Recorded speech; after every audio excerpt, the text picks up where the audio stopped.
ಆತ್ಮೀಯ H16 news ಅರ್ಥಾತ್ ಹೇ ಸೀತಾರಾಮಕ್ಕೆ ಸ್ವಾಗತ. ನಾನು ನಿಮ್ಮವ MI ಅಥವಾ ಮಲ್ಲಪ್ಪ ಜೋತವರ. ಆತ್ಮೀಯರೇ, ನಮ್ಮ HK ಪಾಟೀಲರು ಒಂದು ಮಾತು ಮಾತಾಡಿದ್ದಾರೆ, ಭಾಳ ಒಂದು ಸಮಯೋಚಿತ ಸಂದರ್ಭೋಚಿತ ಅಂತ ತಿಳ್ಕೊಂಡ. ಇಲ್ಲಿ KK ಕೊಪ್ಪ ಗುಡ್ಡದ ಮೇಲೆ ವೆಂಕಟೇಶ್ವರ ದೇವಸ್ಥಾನದ ಒಂದು ಅಡಿಗಲ್ಲ ಸಮಾರಂಭ ದೇವಸ್ಥಾನ ನಿರ್ಮಾಣದ ಒಂದು ಸಂದರ್ಭದಲ್ಲಿ ಭೂಮಿ ಪೂಜೆ ಮಾಡ್ತಾ ಒಂದು ವಿಷಯವನ್ನು ಮಾತಾಡಿದ್ದಾರೆ. ಅದು ಭಾಳ ಮಹತ್ವದ. ಏನಪ್ಪ ಅಂದ್ರೆ ರೆಡ್ಡಿ ಸಮುದಾಯದ ಬಗ್ಗೆ ಒಂದಿಷ್ಟು ಅವ್ರಿಗೆ ಸಹಜ ತಮ್ಮ ಸಮುದಾಯದ ಬಗ್ಗೆ ಪ್ರೀತಿ ವಿಶ್ವಾಸ, ಅವ್ರು ಏನಪ್ಪ ಹೇಗಿದ್ದಾರೆ, ರೆಡ್ಡಿ ಸಮುದಾಯ ಹೇಗೆ ಇವತ್ತು ದೇಶದಲ್ಲಿ ಒಂದು ಬಲಿಷ್ಠ ಸಮುದಾಯ ಆಗಿದೆ ಅನ್ನೋದಕ್ಕೆ ಸೂಕ್ಷ್ಮವಾಗಿ ಉತ್ತರ ಕೊಡುವಂಥ ಕೆಲಸ ಮಾಡಿದ್ದಾರೆ. ಆ ಮಾತು ನೋಡ್ರಿ ಏನು ಹೇಳ್ತಾರೆ HK ಪಾಟೀಲರು. ರೆಡ್ಡಿ ಸಮುದಾಯದ ನಾಯಕರು ಎಲ್ಲ ಸಮಾಜದ ವಿದ್ಯಾರ್ಥಿಗಳಿಗೆ ಉಪಯುಕ್ತವಾಗುವಂಥ ಶಿಕ್ಷಣ ಮತ್ತು ಕೌಶಲ ಒದಗಿಸುವ ಸಂಸ್ಥೆಗಳನ್ನು ಸ್ಥಾಪಿಸಬೇಕು. ಒಂದು ಮಾತು ಭಾಳ ಮಹತ್ವದಿದೆ. ಬಂದಿದ್ದಾರ ವೆಂಕಟೇಶ್ವರ ದೇವಸ್ಥಾನ ನಿರ್ಮಾಣಕ್ಕೆ, ಗುದ್ದಲಿ ಪೂಜೆಗೆ, ಶಿಕ್ಷಣ ಬಗ್ಗೆ ಮಾತಾಡ್ತಾ ಇದ್ದಾರೆ. ಹೌದು, ದೇವರ ನಂಬಿಕೆ, ವಿಶ್ವಾಸ, ದೇವಾಲಯ, ಮಸ್ಜಿದ್ ಇವೆಲ್ಲ ಒಂದು ಮಾನಸಿಕ ಸ್ಥಿತಿಗೆ ಅಥವಾ ನಮ್ಮ ಆತ್ಮಕ್ಕೆ ನೆಮ್ಮದಿ ಕೊಡಿಸೋ ಇಂಥವೆಲ್ಲ ಬೇಕಿಲ್ಲ ಅಂತಲ್ಲ, ಅವ್ರವ್ರ ನಂಬಿಕೆಗಳಿವೆಲ್ಲ. ಅದಕ್ಕಿಂತ ಮುಖ್ಯವಾಗಿ ಬೇಕಾಗಿದ್ದೇನಪ್ಪ, ಒಂದು ಸಮುದಾಯ ಬಲಿಷ್ಠ ಆಗಬೇಕಾಗಿತ್ತು ಅಂದರೆ ಇವತ್ತು ರೆಡ್ಡಿ ಸಮುದಾಯ ಬಲಿಷ್ಠ ಅದ, ಭಾಳಷ್ಟು ಮುಂದುವರೆದ ಸಮುದಾಯಗಳು ಬಲಿಷ್ಠ ಇದ್ದಾವೆ. ಕಾರಣ ಅದು ಶಿಕ್ಷಣ ಅಂತ. ಆ ಶಿಕ್ಷಣ ಒತ್ತು ಕೊಡುವಂಥದ್ದು ಆಗಬೇಕು ಅನ್ನೋಂಥ ಮಾತಾಡ್ತಾರೆ. ಇದೇ ಸಂದರ್ಭದಲ್ಲಿ ನಮ್ಮ ವೇಮನಾನಂದ ಸ್ವಾಮೀಜಿಯವರು ಹರಿಹರದ ಎರೆ ಹೊಸಹಳ್ಳಿ ರೆಡ್ಡಿ ಪೀಠದ ಗುರುಗಳು ಮಾತಾಡ್ತಾ ಇದ್ದಾರೆ. ಒಂದು ಮಾತನ್ನು ಹೇಳ್ತಾ ಇದ್ದಾರೆ. ಈ ಗುದ್ದಲಿ ಪೂಜೆ ಸಂದರ್ಭದಲ್ಲಿ ಅವರು ಹಾಜರಿದ್ದ, ದೇವಸ್ಥಾನ ನಿರ್ಮಾಣದಿಂದ ಆತ್ಮಶುದ್ಧವಾಗುತ್ತದೆ. ಹೌದು, ಆತ್ಮಶುದ್ಧ ಅಂದರೆ ಮಾನಸಿಕ ಸ್ಥಿತಿ ಗಟ್ಟಿ ಆಗ್ತದೆ, ಹೋರಾಟದ ಕಿಚ್ಚನ್ನು ಹಚ್ತದೆ, ಜೊತೆಗೆ ಒಂದು ಮಾನಸಿಕ ನೆಮ್ಮದಿಯನ್ನು ಕೊಡ್ತದೆ. ಸತ್ಯನ ಸುಳ್ಳೇನಂತಲ್ಲ. ಯಾಕೆ ಮುಖ್ಯವಾಗಿ ಇರುವಂಥದ್ದು ಏನಪ್ಪ ಅಂದ್ರೆ ಮಾನಸಿಕ ನೆಮ್ಮದಿ ಬದುಕಿಬೇಕಾಗಿದ್ದು. ನಾವೆಲ್ಲರೂ ಮಾಡೋದು ಅದನ್ನು, ಬದುಕು ನೆಮ್ಮದಿಯಾಗಿರ್ಬೇಕಪ್ಪ, ಸುಂದರವಾಗಿರ್ಬೇಕಪ್ಪ ಅಂತ ಅದು ಕೊಡ್ತದೆ ದೇವಸ್ಥಾನ. ಆದರೆ ಶಿಕ್ಷಣ ಸಂಸ್ಥೆ ಹುಟ್ಟು ಹಾಕೋದ್ರಿಂದ ಬೌದ್ಧಿಕವಾಗಿ ಬೆಳೆಯಲು ಸಾಧ್ಯವಿದೆ. ಬೌದ್ಧಿಕ ಅಂದರೆ ವೈಚಾರಿಕವಾಗಿ, ವೈಜ್ಞಾನಿಕವಾಗಿ ಬೆಳೆದಕ್ಕೆ ಸಾಧ್ಯದ. ಅವು ಬೇಕು ನಮಗೆ. ಯಾಕಪ್ಪ ಅಂತಂದ್ರೆ ನಾವು ಇನ್ನುಳಿದ ಜೀವಿಗಳಿಂತಲೂ ಭಿನ್ನಪ್ಪ ಮನುಷ್ಯ ಜೀವಿಯನ್ನು ತೋರಿಸೋದಕ್ಕೆ ಅದು ಮಹತ್ವದ ಶಿಕ್ಷಣ, ಭಾಷೆ, ಅದ್ರ ಜೊತೆ ಧರ್ಮ ಕರ್ಕೊಳ್ತೀವಿ. ಎಲ್ಲನೂ ಒಬ್ಬ ವ್ಯಕ್ತಿನ ತಯಾರು ಮಾಡ್ತಾ ಇರ್ತೇವೆ ಅಂತ.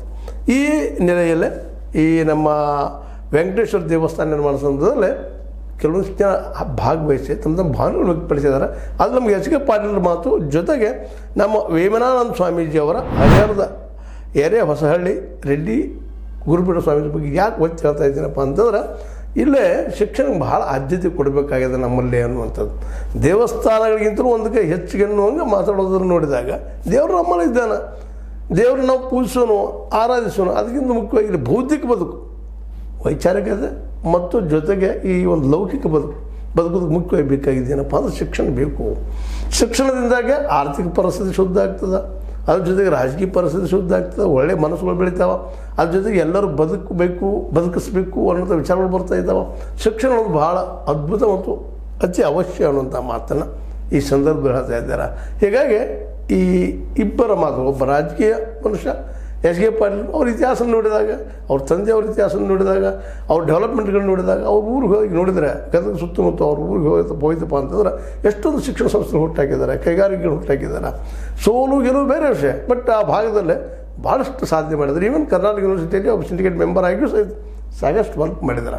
ಅದು HK ಪಾಟೀಲರ ಒಂದು ದೊಡ್ಡ ಸಾಧನೆ ಅಂತ ಹೇಳಬೇಕಾಗ್ತದೆ. ಕಾರಣ ಅವರು ಶಿಕ್ಷಿತರಾಗಿದ್ದರಿಂದಾಗಿ, ಶಿಕ್ಷಣ ಪಡೆದಿದ್ದರಿಂದಾಗಿ ನಾವೆಲ್ಲ ಸಾಧಿಸಲಿಕ್ಕೆ ಸಾಧ್ಯ ಅನ್ನೋ ಮೆಸೇಜನ್ನು ಕೊಡ್ತಾ ಇದ್ದಾರೆ. ಅದರಲ್ಲೂ ನನಗೆ ಭಾಳ ಲೈಕ್ ಆಗಿದ್ದಪ್ಪ ಅಂದ್ರೆ ವೇಮನಾನಂದ ಸ್ವಾಮೀಜಿಯವರ ಮಾತುಗಳು. ಯಾಕಪ್ಪ ಅಂದ್ರೆ ಹೌದು, ಬೇಕು ಮನುಷ್ಯನಿಗೆ ಮಾನಸಿಕ ನೆಮ್ಮದಿ ಬೇಕು, ಬದುಕಬೇಕು, ಎಲ್ಲದಕ್ಕೂ ಧರ್ಮ ಅನ್ನೋದು ಬೇಕು ಅಂತ ಹೇಳ್ತಾನೆ. ಜೊತೆಗೆ ಇದು ಬೇಕಪ್ಪ ಅನ್ನುವಂಥ ಮಾತನ್ನು ಈ ದಿಶೆಯಲ್ಲಿ ನಮ್ಮ ಸರ್ಕಾರಗಳು ಕೆಲಸವನ್ನು ಮಾಡಬೇಕಾಗಿದೆ. ದೇವಸ್ಥಾನ ಕಟ್ಟಲಿ ಇಲ್ಲಂತಲ್ಲ, ಬೇಕು. ದೇವಸ್ಥಾನ ಕಟ್ಟಿರಿ, ಮಸ್ಜಿದ್ ಕಟ್ಟಿರಿ, ಚರ್ಚ್ ಕಟ್ಟಿ, ಏನು ಕಟ್ಟಿರಿ.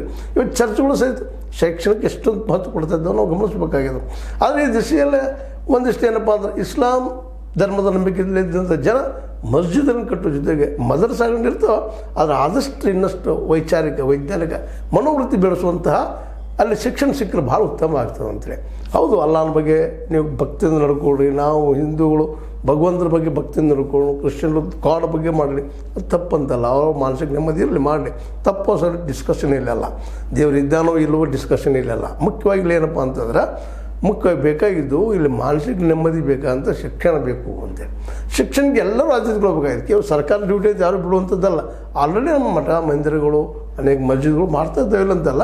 ಆದರೆ ಧರ್ಮದ ಶಿಕ್ಷಣದ ಜೊತೆಗೆ ಮುಖ್ಯವಾಗಿ ಆಗಬೇಕಾಗಿದ್ದು ವೈಚಾರಿಕ ಮತ್ತು ವೈಜ್ಞಾನಿಕ ಶಿಕ್ಷಣ ಸಿಗಬೇಕಾಗಿದೆ ನಮಗೆ.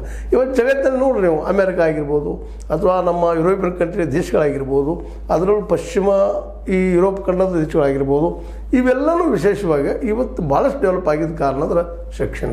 ಹಾಗಂತೇಳಿ ಧರ್ಮದ ನಂಬಿಕೆ ಇಲ್ಲ ಅಂತಲ್ಲ, ಶಿಕ್ಷಣ ಧರ್ಮದ ಬಗ್ಗೆ ನಂಬಿಕೆ ಇದ್ದಂಥ ಜನರೂ ಇದ್ದಾರೆ. ಅದ್ರ ಬಗ್ಗೆ ಅಂತ ಎರಡು ಮಾತಿಲ್ಲ. ಆದರೆ ಪ್ರಥಮ ಆದ್ಯತೆ ಏನಪ್ಪ ಅಂದರೆ ಶಿಕ್ಷಣ. ಅದು ರೆಡ್ಡಿ ಸಮುದಾಯದಲ್ಲಿ ಇರೋದ್ರಿಂದಾಗೆ ಇವತ್ತು ರೆಡ್ಡಿ ಸಮುದಾಯದ ಬಗ್ಗೆ ಜನ ಆಡ್ಕೊಳ್ತಾ ಇರ್ತಾರೆ, ಮಾತಾಡ್ತಿರ್ತಾರೆ. ಇಲ್ಲಪ್ಪ ಅವರ ಬಡತನ ಇಲ್ಲ ಅಂತ. ಬಡತನ ಕಿತ್ತು ಹೋಗೋದು ಕಾರಣ ಏನಪ್ಪ ಅಂದರೆ ಆಸ್ತಿ ಐತಿ, ಭೂಮಿ ಇದೆ, ಬಂಗಾರದಂತಲ್ಲ. ಅವರು ಈ ಬಂಗಾರ, ಆಸ್ತಿ, ವಸ್ತು, ಒಡವೆಗಳಿಗಿಂತಲೂ ಶಿಕ್ಷಣಕ್ಕೆ ಆದ್ಯತೆ ಕೊಟ್ಟಂಥದ್ದು, ಶಿಕ್ಷಣಕ್ಕೆ ಪ್ರಾಮುಖ್ಯತೆ ಕೊಟ್ಟಂಥದ್ದು ಇವತ್ತು ಅವ್ರನ್ನ ಡಿಫ್ರೆಂಟಾಗಿ ನಮ್ಮ ಸಮುದಾಯದಲ್ಲಿ ಇಂಡಿಯಾದಲ್ಲಿ ಡಿಫ್ರೆಂಟ್ ಸಮುದಾಯಪ್ಪ ಅನ್ನುವಂಥದ್ದು. ಇವತ್ತು ಬ್ರಾಹ್ಮಿನ್ಸ್ ಆಗಿರ್ಬೋದು, ನಾವು ಅವ್ರ ಟಿಪ್ಪನ್ ನಂತರದ್ದು ಬಟ್ ಇವತ್ತು ಡೆವಲಪ್ ಆಗೋ ಕಾರಣ ಶಿಕ್ಷಣ.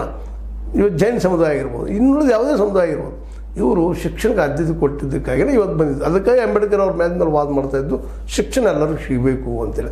ಆ ದಿಶೆಯಲ್ಲಿ ನಮ್ಮ ಇವತ್ತಿನ ವಿಮಲಾನಂದ ಸ್ವಾಮೀಜಿ ಅವ್ರ ಮಾತುಗಳನ್ನು ಗಮನಿಸಿದಾಗ ಶಿಕ್ಷಣ ಜೊತೆ ಕೌಶಲ ಉದ್ಯೋಗ ಬರುವಂಥದ್ದು. ಯಾವುದೇ ಉದ್ಯೋಗ ತಯಾರು ಮಾಡೋ, ನಾವು ಉದ್ಯೋಗ ಕೊಡೋಕ್ಕಿಂತಲೂ ನಮ್ಗೆ ಉದ್ಯೋಗ ಬೇಕ್ರಿ ಅಂತಲ್ಲ, ಒಳ್ಳೆಯ ಶಿಕ್ಷಣ ಪಡೆದ ಕೌಶಲ್ಯತೆಯನ್ನು ಇಂಪ್ರೂವ್ಮೆಂಟ್ ಮಾಡಿಕೊಂಡು ಸ್ವತಃ ನಾವು ಉದ್ಯೋಗ ಸೃಷ್ಟಿ ಮಾಡಿ 10 ಮಂದಿಗೆ ಉದ್ಯೋಗ ಕೊಡುವಂಥ ಶಕ್ತಿ ಆಗಲಿ ಅನ್ನೋದು ಇದರಲ್ಲಿ ಅದ.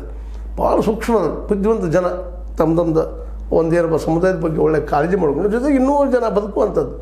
ಉದ್ಯೋಗ ಹಿಡಿದು ಮುಖ್ಯ ಅಲ್ಲ, 4 ಮಂದಿ ಉದ್ಯೋಗ ಕೊಡೋದು ಭಾಳ ಮಹತ್ವದ ಇರ್ತದೆ. ಆ ಕೆಲಸವನ್ನು ಮಾಡೋದಕ್ಕೆ ಕೌಶಲ್ಯ ಬೇಕಾಗ್ತದೆ. ಆ ಕೌಶಲ್ಯ ನಾವು ಬೆಳೆಸುವಂಥ ಶಿಕ್ಷಣವನ್ನು ನಾವು ಇವತ್ತು ತಯಾರು ಮಾಡಬೇಕು, ಕೊಡಬೇಕು ಅನ್ನುವಂಥ ಸಂದರ್ಭ. ಈ ಸಂದರ್ಭ ನಮ್ಮ ಏನಪ್ಪ ಲಕ್ಷ್ಮೀ ಹೆಬ್ಬಾಳ್ಕರ್ ಬಾಯಿಯವರು ನಮ್ಮ HK ಪಾಟೀಲ್ ನೆನೆಸ್ಕೊಂಡಿದ್ದಾರೆ. ಅವ್ರು ಕೊಟ್ಟಂಥ 1 ಕೋಟಿ ರೂಪಾಯಿ ಮಂಜೂರು ಮಾಡಿದ್ದ ರಾಜ್ ಹಂಸಗಢದಲ್ಲಿ ಅಭಿವೃದ್ಧಿಗೆ. ಅದೇ ರೀತಿಯಾಗಿ ಇನ್ನೂ ಹೆಚ್ಚಿನ ಮಠಗಳನ್ನು ಅಥವಾ ಗುಡಿಗಳನ್ನು ಕಟ್ಟಲು ನಾವು ಸಹಾಯ ಮಾಡ್ತೀವಿ ಅನ್ನೋಂಥ ಮಾತಾಡಿದ್ದಾರೆ. ಅದೇ ಕಾಲ ರಾಮಲಿಂಗಾರೆಡ್ಡಿ ಅವರು ವಿಶೇಷವಾಗಿ ಈ 35,000 ದೇವಾಲಯಗಳಿವೆ, ಸಿ ದರ್ಜೆ ದೇವಾಲಯಗಳಿಗೆ ಧಾರ್ಮಿಕ ವಿಧಿವಿಧಾನ ಕೈಗೊಳ್ಳಲು ಸರ್ಕಾರದಿಂದ ಅನುದಾನ ನೀಡುತ್ತೀನಿ ಅನ್ನೋಂಥ ಮಾತಾಡಿದ್ದಾರೆ.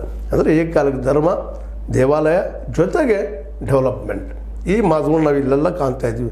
ಅದೇ ಕಾಲ ನಮ್ಮ ಈರಣ್ಣ ಕಡಾಡಿ ಅವರು ತಿರುಪತಿ ಮಾದರಿಯಲ್ಲಿ ಇದನ್ನು ಬೆಳೆಸೋನು ಈ ಒಂದು ವೆಂಕಟೇಶ್ವರ ಈ ದೇವಸ್ಥಾನವನ್ನು.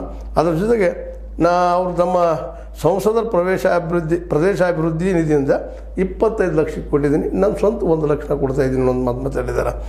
ಇನ್ನು ವಿಮಲಾನಂದ ಸ್ವಾಮೀಜಿ ಬಗ್ಗೆ ಈಗಾಗಲೇ ಮಾತಾಡಿದ್ದದು. ಹೀಗಾಗಿ ಇಲ್ಲಿ ಒಟ್ಟಾರೆಯಾಗಿ ಇಲ್ಲಿ ಕೂಡಿದಂತಹ ಇಲ್ಲಿಯ ಒಂದು ರಾಜಕೀಯ ಜನ ಮತ್ತು ಧಾರ್ಮಿಕ ಜನ ಇವರೆಲ್ಲರೂ ತಲೆಯಲ್ಲಿರೋದೇನಪ್ಪ ಅಂದರೆ ಧರ್ಮ ಬೇಕು. ಆ ಧರ್ಮದ ಜೊತೆಗೆ ವೈಚಾರಿಕತೆ, ವೈಜ್ಞಾನಿಕತೆ ಅಥವಾ ಬೌದ್ಧಿಕತ್ವ ಬೆಳೆಯುವಂಥ ಶಿಕ್ಷಣ ಬೇಕು ಅನ್ನೋಂಥ ಮಾತನ್ನು ಒತ್ತಿ ಹೇಳಿದ್ರಿಂದಾಗೆ ಈ ಒಂದು ಕೆಗ್ಗೆಕೊಪ್ಪ ಗುಡ್ಡದ ಮೇಲೆ ಆದಂಥ ಈ ದೇವಸ್ಥಾನದ ಒಂದು ಏನಪ್ಪ ಅಂತಂದ್ರೆ ಭೂಮಿ ಪೂಜೆ ಸಂದರ್ಭದಲ್ಲಿ ಒಂದು ಒಳ್ಳೆಯ ವಿಚಾರಗಳು ಜನರಿಗೆ ಮುಟ್ಟುವಂಥ ಕೆಲಸ ಆಗಿದೆ. ಇಂಥ ಕೆಲಸಗಳು ಆಗುತ್ತಾ ಇರಬೇಕು. ಆದಷ್ಟು ಶಿಕ್ಷಣ ಸಂಸ್ಥೆ ಹುಟ್ಟಾಗ್ತಾ ಇರಬೇಕು. ಜೊತೆಗೆ ಸರ್ಕಾರ ಸಹಿತ ಈ ಶಿಕ್ಷಣದ ಬಗ್ಗೆ ಇನ್ನಷ್ಟು ಆದ್ಯತೆ ಕೊಡಬೇಕು. ಈಗ ಕೊಟ್ಟಂಥ 2-3% ಅದಕ್ಕೂ ಸಾಲೋದಿಲ್ಲ, ಅವ್ರ ಪೇಮೆಂಟ್ಗೆ ಅಷ್ಟು ಮಾತ್ರ ಹೋಗ್ತದೆ. ಇದಕ್ಕೆ ಶಿಕ್ಷಣಕ್ಕೆ 15-20% ಇಟ್ಟರೆ ನಿಶ್ಚಿತವಾಗಿಯೂ ಈ ನಮ್ಮ ದೇಶ ಟಾಪ್ 3 ಅಷ್ಟಲ್ಲ ಟಾಪರ್ ಆಗೋ ಸಾಧ್ಯತೆಗಳು ಇದ್ದಾವೆ. ಯಾಕೆ ಬುದ್ಧಿವಂತರು ಇದ್ದಾರೆ, ಶಾಣ್ಯಾರು ಹುಡುಗರು ಇದ್ದಾರೆ, ಆದರೆ ಅಕ್ಷರ ಜ್ಞಾನ ಇಲ್ಲ, ಮಕ್ಕಳಿಗೆ ಶಿಕ್ಷಣ ಸಿಗ್ತಾ ಇಲ್ಲ. ಹೀಗಾಗಿ ಯಾಕಂದ್ರೆ ಬಡತನ ಕಾರಣ, ಮಕ್ಕಳು ಶಾಲೆ ಕಳ್ಸೋಕ್ಕೆ ಸಾಧ್ಯ ಇಲ್ಲಂಥ ಕಾರಣ ನಾವು ಮಧ್ಯಾಹ್ನ ಬಿಸ್ಕಿಟ್ ಹಾಕಿ ಕೊಡ್ತೀರಿ, ಮುಂಜಾನೆ ಕೊಡ್ತೀವಿ ಅನ್ನೋಕ್ಕಿಂತಲೂ ಪ್ರತಿ 30 ಹುಡುಗರಿಗೆ ಒಂದು ಸ್ಟೇಜ್ ಮಾಡ್ಕೊಂಡು ಪ್ರತಿ 30 ಹುಡುಗರಿಗೆ ಒಂದು ಶಾಲೆ ಅಂದರೆ ಒಂದು ಟೀಚರ್ ಅಟ್ಲೀಸ್ಟ್ ಕೊಡ್ತಾ ಹೋಯ್ತಪ್ಪ ಅಂದ್ರೆ ಇಡೀ ರಾಜ್ಯದ ಶಿಕ್ಷಣದ ಅಭಿವೃದ್ಧಿ ನಿಶ್ಚಿತ ಆಗ್ತದೆ. ಯಾಕಂದರೆ ಶಿಕ್ಷಕ ಇದ್ದರೆ ಮಾತ್ರ ಶಿಕ್ಷಣ. ಮತ್ತು ಶಿಕ್ಷಣ ಯಾವ ರೀತಿ ಇರಬೇಕು, ಕೌಶಲ ಮತ್ತು ಭಾಷಾ ಜ್ಞಾನದ ಜೊತೆಗೆ ಇನ್ನೂರು ಜ್ಞಾನಗಳು ಬರುವಂಥ ಶಿಕ್ಷಣ ಕೊಟ್ಟರೆ ಉತ್ತಮ, ಬೌದ್ಧಿಕತೆ ಬೆಳೆಸುವಂಥ ಉತ್ತಮ ಅನ್ನೋಂಥ ಮಾತು ಚರ್ಚೆಯಲ್ಲಿ ಬಂದದ್ದು. ಇದು ನಿಮಗೆ ಈ ನಡೆದ ಘಟನೆಯನ್ನು ಯಾಕೆ ತಮ್ಮೊಂದಿಗೆ ಹಂಚ್ಕೋಬೇಕಾಯ್ತು ಅಂದ್ರೆ ಇವತ್ತು ನಮ್ಮ ರೆಡ್ಡಿ ಸಮುದಾಯದವರು ಇವತ್ತೊಂದು ಸಮಾಜದಲ್ಲಿ ಒಂದು ಔನ್ನತ್ಯವನ್ನು ಪಡೆದಿದ್ರೆ, ಶ್ರೇಷ್ಠತೆಯನ್ನು ಪಡೆದ ಶಿಕ್ಷಣ ಕಾರಣ, ಜೊತೆಗೆ ಅವರು ಧರ್ಮದ ಮೇಲೆ ಇಟ್ಟಂಥ ನಂಬಿಕೆ ಅಂತ ಹೇಳ್ತಾ ಇದು ನಿಮಗೆ ಲೈಕ್ ಆಗಿರ್ಬೋದು. ಲೈಕ್ ಮಾಡಿ, ಶೇರ್ ಮಾಡಿ, ಕಮೆಂಟ್ ಮಾಡಿ, ಜೊತೆಗೆ ಸಬ್ಸ್ಕ್ರೈಬ್ ಆಗೋದು ನಿಲ್ಲಿಸ್ಬೇಡಿ. H60 ನ್ಯೂಸ್ ಅರ್ಥಾತ್ ಹೇ ಸೀತಾರಾಮಯ್ಯ ಸತ್ಯದ ಕೈಗಳಲ್ಲಿ ವಂದನೆಗಳು.